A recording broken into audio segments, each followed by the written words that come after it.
Meus irmãos, a paz do Senhor, é com alegria que estamos juntos novamente e agora para finalmente entrarmos num período de muita felicidade. Aprove a Deus agora nos dá a alegria de estudarmos juntos a fundação das primeiras igrejas, das primeiras colônias, dos primeiros pastores, com toda a viabilidade agora de existência do verdadeiro Evangelho. É disso que trata a querida lição número 8, e a partir de agora a gente caminha de uma forma que não tem mais retrocesso, né? Não tem mais como voltar atrás. A gente agora caminha com uma bênção inigualável da parte de Deus, que consistiu na fundação definitiva, eterna e maravilhosa do Evangelho em nossa terra. Então, a partir de agora, nós temos lições gloriosas, maravilhosas. Eu espero que os irmãos conduzam as lições, não no sentido de, obviamente, por algum motivo, não querer tocar em um ou outro imigrante, né? Mas falando de todos, falando da vida o máximo possível de todos, trazendo as qualidades de todos, porque é fundamental nós termos em mente quem foram os primeiros homens a chegar no Brasil para trazer o Evangelho. Independente da teologia que pregavam, se era uma teologia ou não calvinista, se era uma teologia arminiana ou não, se criam ou não na evidência do batismo com o Espírito Santo, do falar em línguas, como nós cremos, se criam ou não na grandiosidade do testemunho da palavra de Deus no tocante a curas e eventos sobrenaturais. Isso não pode ser motivo de objeto de análise e de perturbação mental nossa. Não, não, não. O que eu preciso dos irmãos nesse primeiro momento é exatamente que se demonstre sobre a vida desses grandes homens essa incomensurável coragem para levar o Evangelho e este amor pelas almas. Tá certo? Então nós precisamos, meus irmãos, que obviamente se veja de forma muito clara, direta e objetiva sobre a grandiosidade da mão de Deus e da misericórdia de Deus em trazer todos esses homens para nos fazer compreender o Evangelho, compreender a graça de Deus, e que foi por intermédio desses homens que a palavra de Deus chegou a nós, né? Que o Evangelho foi compreendido, que tivemos acesso às bênçãos e graças divinas. Então, as nossas lições devem ser, a partir de agora, tomadas com muita oração, com muita felicidade, com muita gratidão, vendo a mão de Deus se manifestar em cada momento.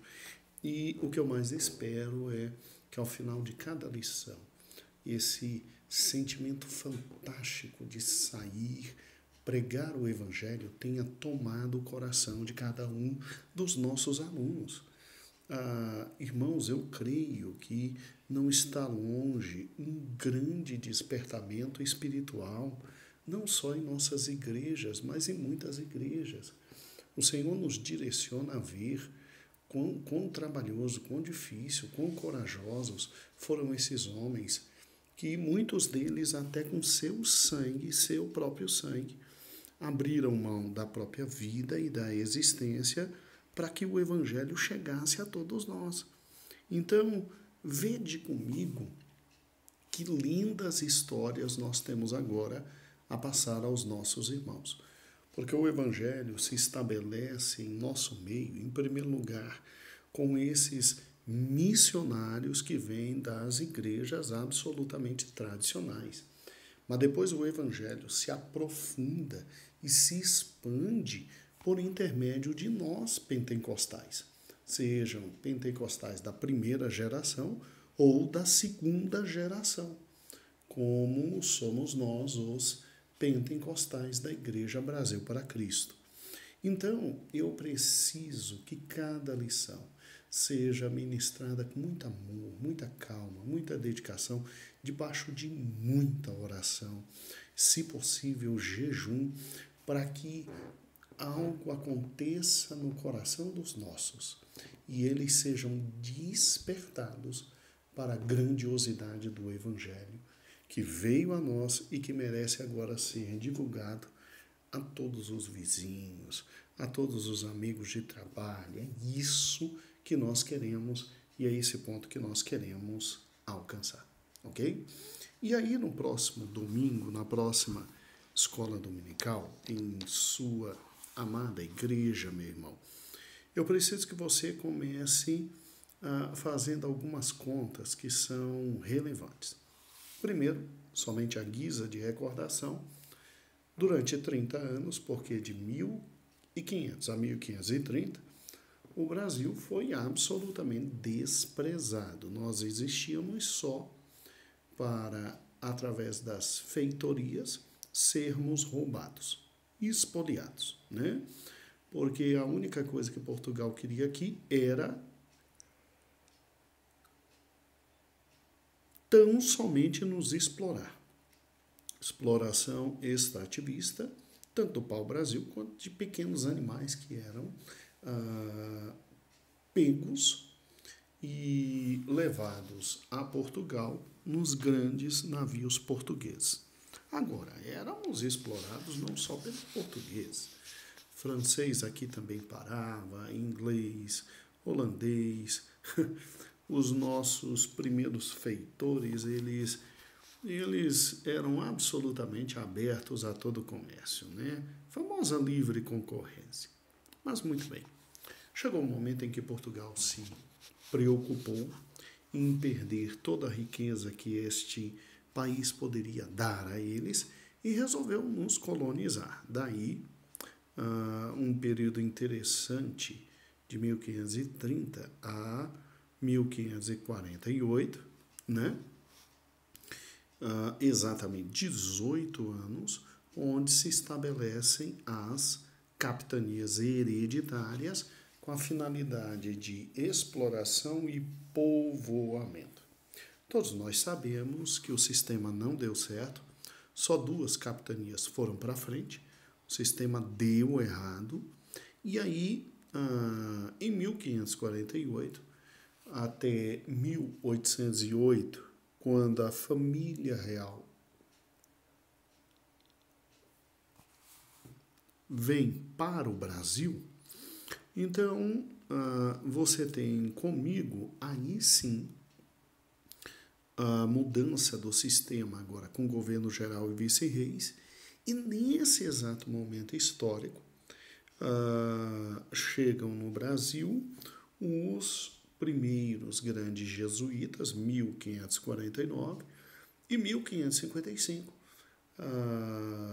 Vem para cá. A França também querer nos colonizar, indo com Villegagnon ali para o Rio de Janeiro, e este vem pedir a Calvino que pastores huguenotes venham, pastores franceses, para poder colonizar este novo país e criar aqui uma Genebra, né? Uma Genebra. E ele é prontamente atendido. 1558 chegam os nossos queridos irmãos protestantes franceses, que eram chamados de huguenotes, e, infelizmente, com menos de um ano, são já expulsos por Villegagnon, esse maluco, né? Absolutamente maluco, que resolveu ceder à pressão da Igreja Católica Romana. E nós sabemos que o desfecho dessa história foi que, infelizmente, passando um navio protestante francês, os homens, os huguenotes que vieram, resolveram retornar à própria França. Todos entraram no navio, como o navio era de pequeno porte, desses homens 5 tiveram que retornar a nado, né, ao Brasil, e desses 5, 3 foram absolutamente martirizados. E aí nós tivemos, caindo em solo brasileiro, os primeiros sangues de homens de Deus em nossa sociedade. Dos 5, 2 foram poupados. Um por ser alfaiate, e esse aqui, interessante ele, o Jacques Lebur, né? Esse aqui foi poupado por Villegagnon por ser ferreiro. E Villegagnon nem sabia do benefício que estava nos trazendo, porque ele consegue fugir para São Vicente e ele fica simplesmente de 1558 até 1567 pregando o Evangelho. 1567 pregando o Evangelho. Então, isso dá um período de 9 anos. Esse homem foi muito importante porque ele anunciou o Evangelho para muitos indígenas, e infelizmente foi pego por Mendiçal, nosso terceiro grande governador, e foi levado ao Rio de Janeiro e lá ele foi enforcado, né?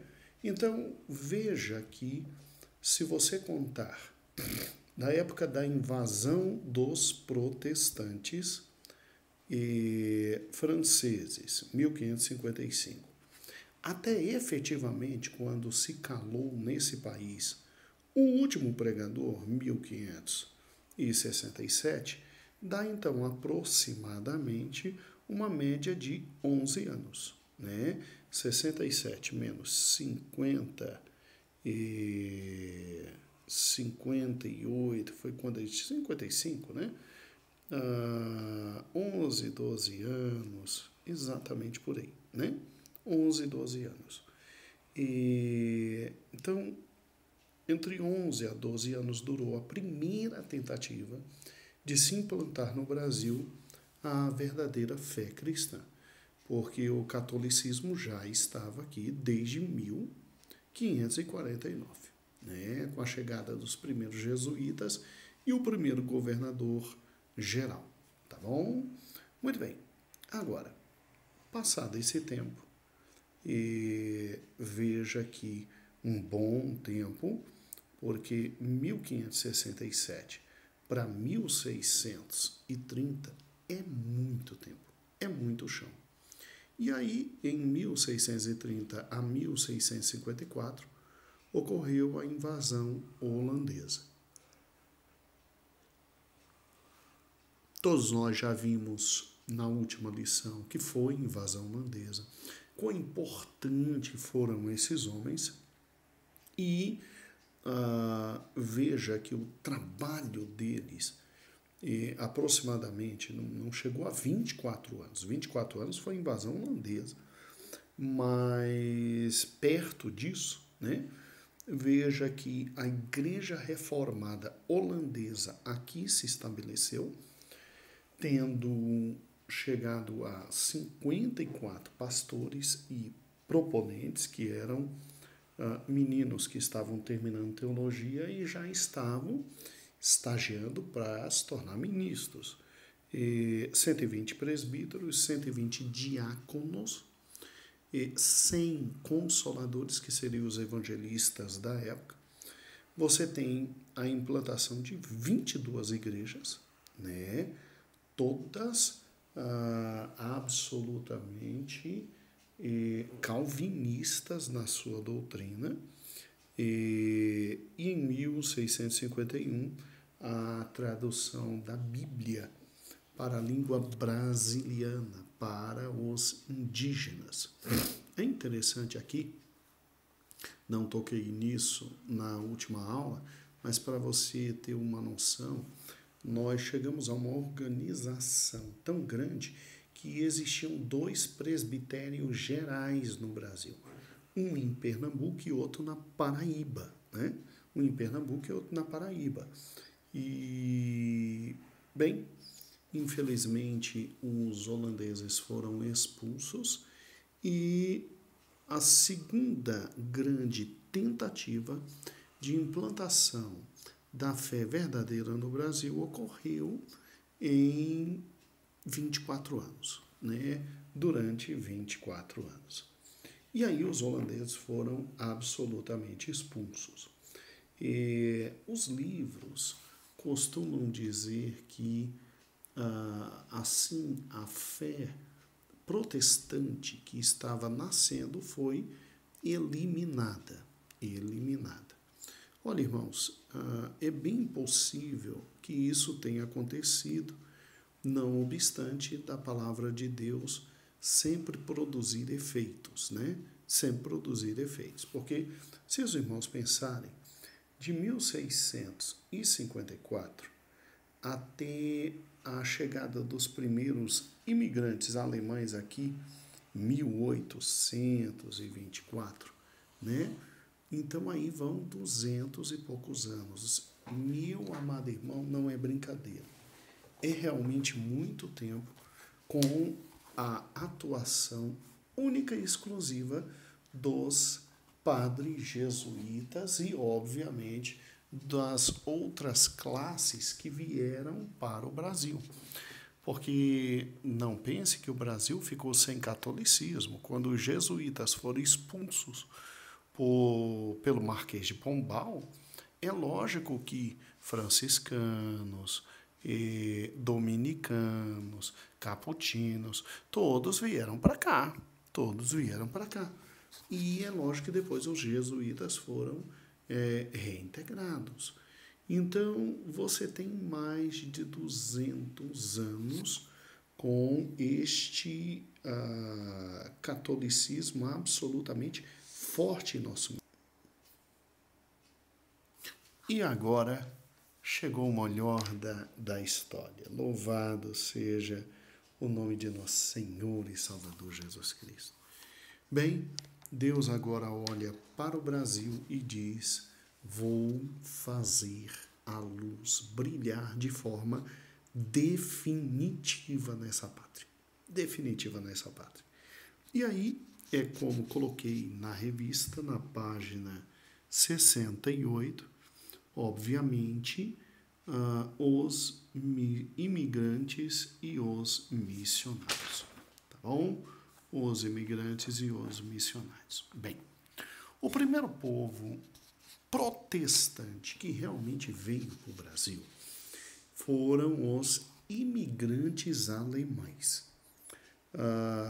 1824 chegam os primeiros imigrantes vindos da Alemanha, né? A sua grande maioria vai para o Rio Grande do Sul, mas outra grande parte fica no Rio de Janeiro e aonde nós chamamos de Nova Friburgo. E o que é interessante é que com esse grupo de imigrantes vem o pastor Friedrich Oswald Sauerbrunn. O pastor Oswald, Friedrich Oswald, ele era pároco, ele era pastor na igreja de Beckerbach, na própria Alemanha, né? E aí, o que acontece? Você tem aquele momento histórico em que você está buscando imigrantes para vir para o Brasil, para que o Brasil possa ser devidamente colonizado também no interior, e você busca gente da Europa que trabalhe com gado, que trabalhe com agricultura, para que o país possa produzir muito mais. E aí, obviamente, chanceleres brasileiros são enviados a países específicos da Europa, e um deles foi a Alemanha, e uma grande massa de gente resolveu vir para o Brasil a convite do nosso querido imperador Dom Pedro I, né? E os primeiros que chegaram, protestantes, foram os alemães. Os alemães vieram com esse pastor Friedrich Oswald e chegaram aqui em 1824. Aqui nós temos uma foto dele, esse homem de Deus, né? Esse homem de Deus. Amados, é interessante que quando eles chegaram, eles foram muito bem recepcionados pelo imperador no Brasil, né? E aqui tem uma carta escrita pelo pastor Friedrich Oswald, e a comunidade que o tinha enviado para cá com as famílias alemães, né? E a comunidade de Bepar, né? E eles disseram que chegou aqui, foi muito bem recebido, uma casa excelente, com alimentação livre, né? E dada pelo imperador, que foi muito bem tratado pelo Monsenhor Miranda, que era o inspetor da colonização, uma espécie de ministro, né? E ficaram ali por 3 meses e meio, e aí iam agora se dirigir à tal cidade de Nova Friburgo, aonde estava destinado que eles ficassem. A cidade ficava distante do Rio de Janeiro, que era a capital, né? E 40 horas.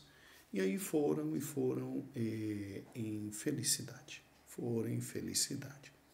Só que, chegando na localidade, Nova Friburgo, a coisa não era tão boa assim, e os portugueses, nosso imperador e companhia, começaram a mostrar as unhas, meus irmãos. Começaram a mostrar as unhas. E aí, bem, o relato histórico diz que eles chegaram entre 3 e 4 de maio de 1824, cerca de 80 famílias alemãs protestantes, à cidade de Nova Friburgo, ali no Rio de Janeiro, né? E foram recepcionados pelo tal Monsenhor Miranda. Muito bem. Aí imediatamente vem a decepção, porque como eles, tal como os suíços, não gostaram muito do que estavam vendo, porque, em primeiro lugar, infraestrutura não existia. Então, não imagine que Nova Friburgo era exatamente o que você tinha na própria Alemanha, né? Segundo lugar, eles viram que as terras que foram destinadas a eles eram ruins, mas muito ruins. E o pior, sem infraestrutura nenhuma. Estrada para atender as necessidades dele, mas pode esquecer, pode esquecer. Isso fez com que uma grande parte dos alemães se deslocasse ou de volta para o Rio de Janeiro, tentando melhor condição, ou fosse para outras regiões. E aí muitos desses alemães foram, obviamente, para o sul do Brasil, para o Rio Grande do Sul. Até porque lá o clima era muito mais ameno e muito mais poderíamos dizer, igualitária àquilo que eles poderiam e tinham na própria Europa. Tudo bem? Muito bem. Fora esse primeiro problema que o pastor teve que passar, porque ele vem como pastor, ele vem para ajudar suas ovelhas, ele vem para acompanhar espiritualmente suas ovelhas e ajudá-las a tomar decisões e etc. Tanto é que Oswald, né? Friedrich Oswald, ele é um pastor tão dedicado, que ele, vendo que grande parte da sua congregação tinha ou voltado para o Rio ou descido um pouco mais, ele passa a vida inteira viajando muito para acompanhar esses amados irmãos e não fazê-los desistir, fazê-los acreditar na nova terra, fazê-los serem bênção para essa nova terra. É realmente um homem de Deus. É um homem de Deus, porque ele sabia da importância de se estabelecer o protestantismo no Brasil. Ele tinha consciência absoluta e plena de que alguma coisa da parte de Deus estava acontecendo aqui. E o que mais nos chama a atenção é que ele se fixa aqui em Nova Friburgo, mas não deixa de acompanhar os seus párocos em todos os cantos, que estava fazendo um verdadeiro trabalho espiritual. Agora, olha o que Deus fez conosco. O primeiro pastor que veio para cá, luterano, com os nossos irmãos alemães luteranos, Friedrich Oswald Sauberbaum, ele realmente era um homem de fé. Olha o que esse homem passa por causa do Evangelho. Ele está em sua comunidade, onde ele é pastor em Belpar, né, na Alemanha. E aí ele é chamado, com muitas famílias, para estabelecer-se num outro país desconhecido, longe, absolutamente diferente, e ali fundar a fé cristã. E ele acredita nisso e ele vem. E quando ele vem, o que acontece, irmãos? 2 fatos horríveis acontecem. A esposa dele dá à luz no navio e morre em razão de ter dado à luz. E o filhinho que nasceu, depois vem a falecer. Parar e pensar nisso, não é brincadeira. Chega aqui e ainda tem que lidar com a falsidade enorme, porque depois que chega na Terra, vai ver as dificuldades que tem. É para qualquer um desistir, é para qualquer um ir para casa, largar tudo. E assim que chega, poucas semanas depois que chega, o filhinho que tinha nascido no navio vem a falecer. Então, olha que coisa horrível.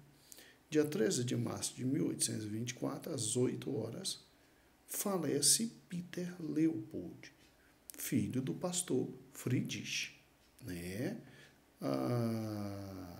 E muito interessante isso aqui, ó. De acordo com a certidão de óbito, Peter Leopold nasceu 17 de novembro de 1823, ou seja, durante a viagem para a América.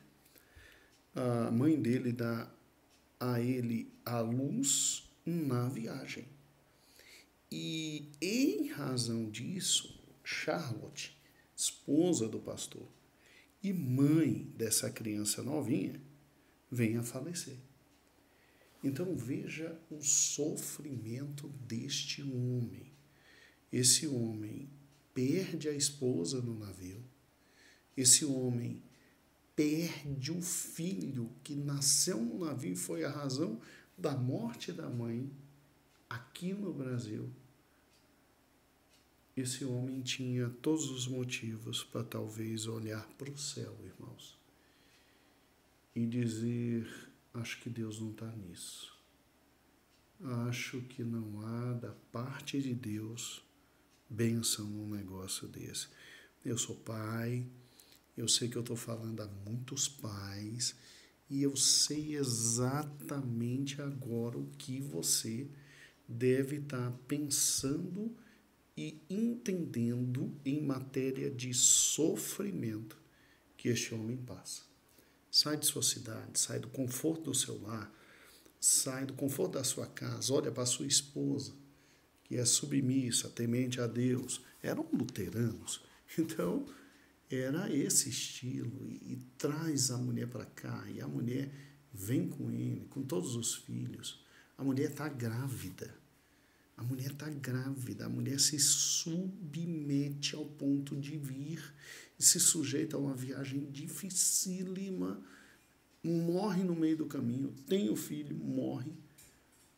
Ele tem que, infelizmente, jogar sua esposa ao mar, por uma questão até de saúde pública. Chega aqui a criança, 2 semanas depois morre, e ele tem que agora enterrar o seu filho. Como se não bastasse.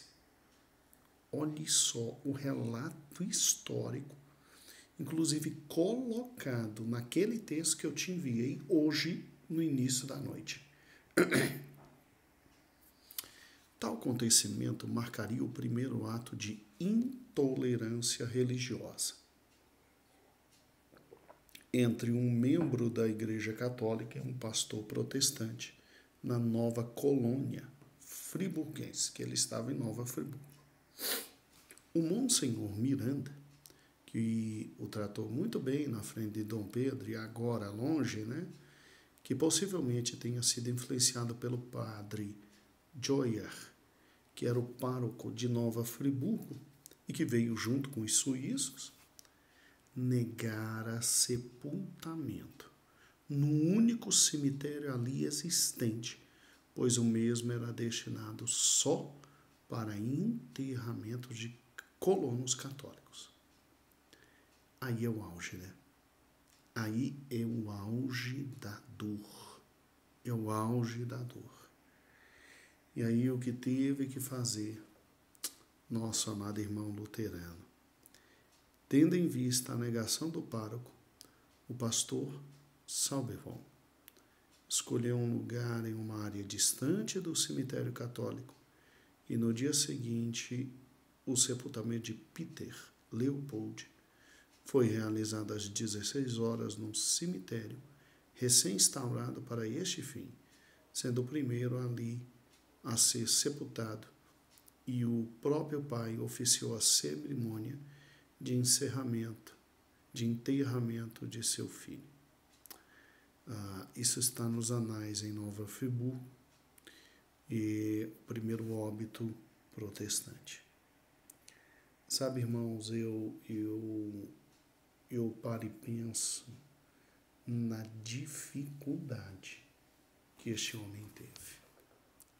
Na dor, no sofrimento, na angústia, porque se enterrar uma esposa já deve ser doloroso, e ter que ficar com 6 filhos e enterrar o mais novinho quando chega, definitivamente não é simples, né? Eu creio que muito de nós olharia e diria, olha, alguma coisa está errada, alguma coisa está incorreta. Mas Oswald não disse isso. Friedrich Oswald levanta a cabeça, como um alemão forte que o é, e diz que nada o deteria. Nada o deteria.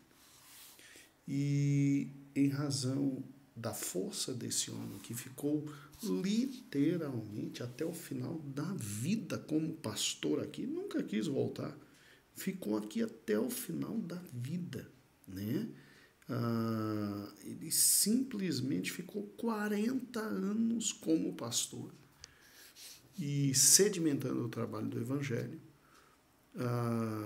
Ele, mesmo ante toda a dificuldade, ele continua crendo na palavra de Deus e realizando a obra de Deus. 1827, então, chega em 24, 3 anos depois, eles constroem o primeiro templo e simplesmente as autoridades mandam demolir. Não é legal? Não é legal? Quer dizer, trabalho e esforço. Os católicos tinham chegado antes em Nova Friburgo, mas eles são lutadores e eles constroem o primeiro templo.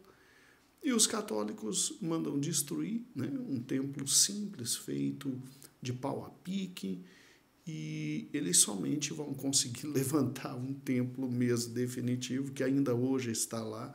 Hoje não, hoje é um templo maior, muito bonito, em 1857, né? 1857, 30 anos praticamente depois. Por quê? Por uma razão extremamente simples. 1824, que foi o período que eles chegaram, nós já tínhamos uma Constituição que dizia que a religião oficial era o catolicismo e que no seu artigo 5º proibia todas as outras religiões de terem templo, não se podia ter templo, o culto era simplesmente em casa, de forma particular, tá? Não podiam fazer prosélitos, né? Mesmo que o artigo 179 dissesse que ninguém podia ser perseguido por motivo de religião, né? Por motivo de religião, destruir o primeiro templo. Irmãos, tem que ser muito homem de Deus para encarar tudo que nosso irmão Oswald Friedrich encarou, né? Mas não baixou a cabeça. Levantou, foi, trabalhou, viveu uma vida muito intensa, visitava todos os seus párocos ali e fora dali, e lutando pelo Evangelho.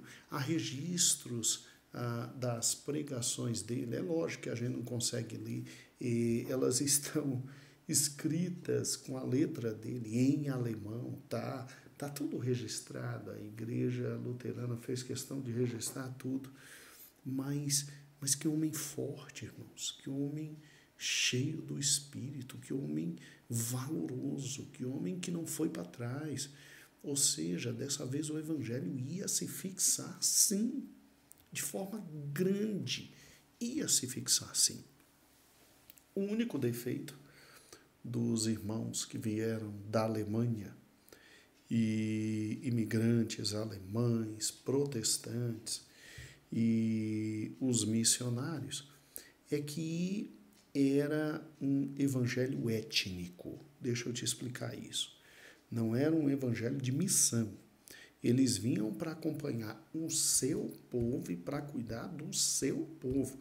Não havia preocupação nenhuma em evangelizar outras pessoas e ganhar outras pessoas. A preocupação era com os alemães, o estabelecimento deles no Brasil, o estabelecimento do Evangelho, sem absolutamente nenhuma outra preocupação de evangelismo. Mas foi o primeiro grande passo e marco do Evangelho no Brasil. A partir desse momento, nós vimos que o protestantismo fincou raízes profundas e o verdadeiro evangelho aqui surgiu. Infelizmente, depois que nosso irmão morreu, né, ele foi substituído por outros pastores que não estavam à altura dele e que, infelizmente, se perderam, não foram obreiros tão grandes e tão fortes como ele, até que a Igreja Luterana de novo se preocupou e enviou para cá um dos maiores luteranos de todos os tempos. E aí sim a Igreja Luterana se solidificou no nosso país. E eu quero mostrar para os irmãos que aqui tem um registro que eu tirei. Tá inclusive a fonte aí embaixo.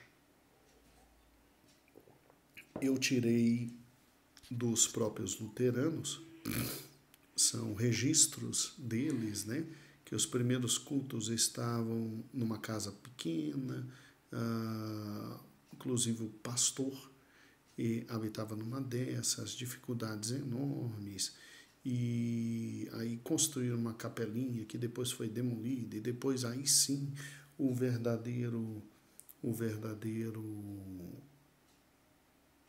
templo. E que, ó, que interessante, nela havia tão somente uma mesa do altar, coberta com um pano preto e um crucifixo prateado, e acabou, não tinha mais nada. Ou dificuldade tremenda, né? Dificuldade tremenda. E aquilo que lhe falei, depois que nosso pastor morreu, outros pastores assumiram, mas não estavam à altura do serviço eclesiástico. Inclusive fizeram muita besteira, até que em 1864 chega o pastor Hermann Borchardt. E aí sim, aí de forma muito grande e muito forte, a igreja luterana se fixa principalmente no sul do país, principalmente em São Leopoldo, no Rio Grande do Sul, né?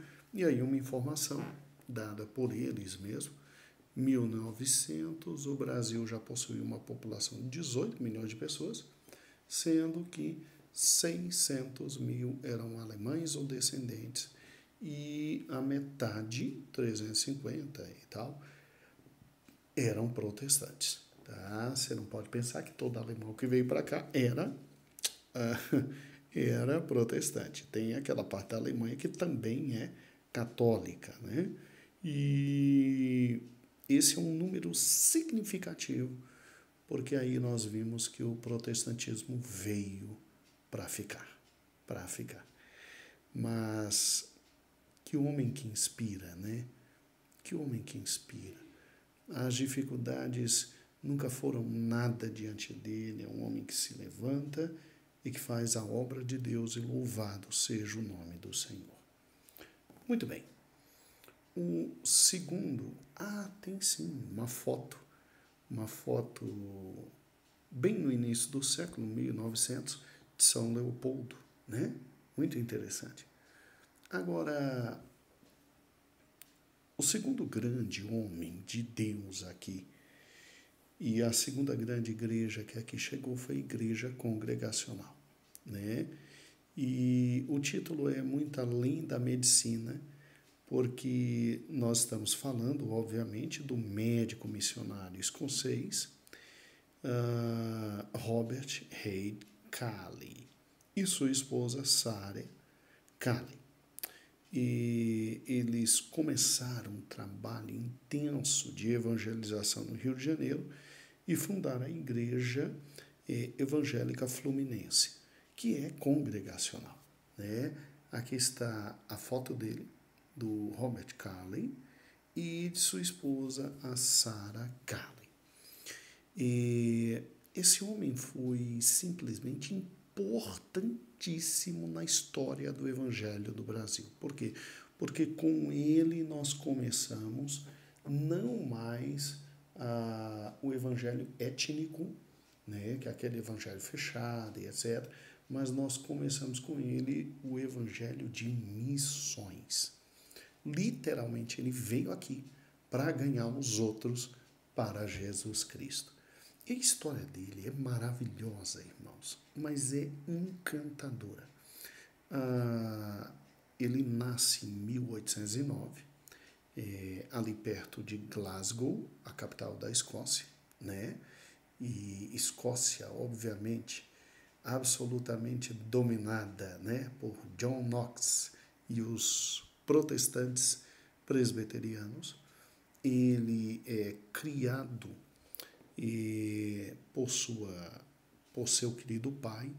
Aos 6 anos perde a mãe, o pai se casa com uma nova esposa, e que coisa maravilhosa, essa mulher não foi tão rude na vida dessa criança. E ele cresce e se forma em medicina. O pai dele era um homem riquíssimo. Então ele teve condições de estudar nas melhores universidades ali e se formou em medicina.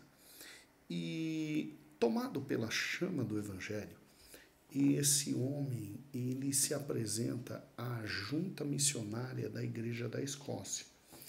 E a profissão dele é muito propícia a isso. Ele se apresenta, ele viaja para os países como médico para trabalhar e ajudar na medicina, o que era obviamente muito bem visto por qualquer país, de qualquer canto, e aproveita, além de cuidar do corpo, louvado seja o nome do Senhor, ele cuidava também das almas. Então, ele prega também o Evangelho. Tanto é que chegou a andar em muitos países, chegando até na China. E sempre retornava para a Inglaterra, sempre ia junta e via exatamente na Escócia o que era necessário. E um episódio muito interessante da vida dele foi sua tentativa missionária na Ilha da Madeira, um local muito católico. E por causa disso foi preso, torturado. Pense num homem que apanhou por 2 anos e meio, conseguiu fugir. E olha, irmãos, parece que quanto mais apanhava, mais se enchia do desejo de levar o Evangelho a toda e qualquer criatura. E o que me chama a atenção foi, e é exatamente isso, médico famoso, riquíssimo, com uma mulher bem estabelecida de vida, e que faz da sua vida missão.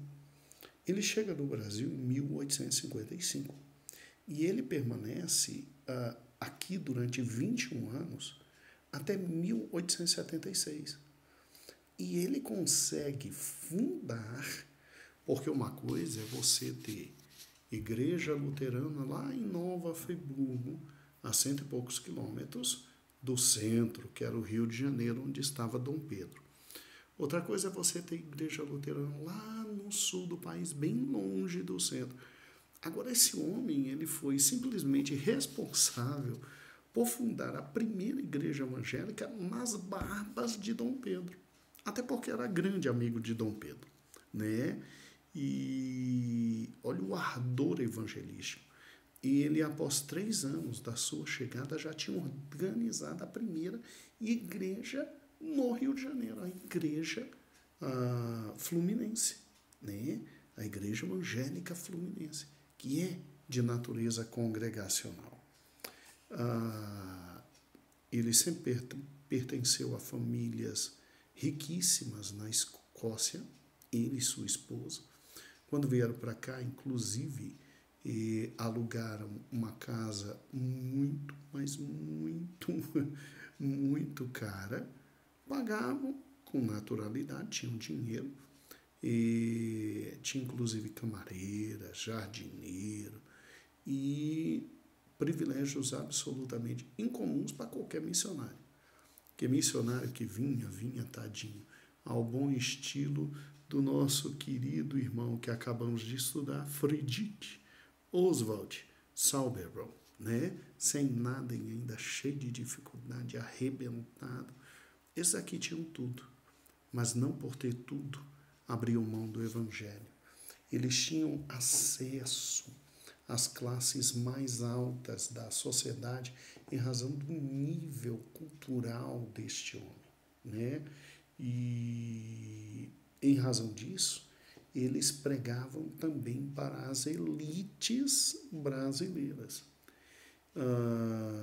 E olha que quando ele batizou 2 damas da corte imperial, inclusive o nome delas eu coloquei aqui na página 69, aqui está Robert Reid Carley, né?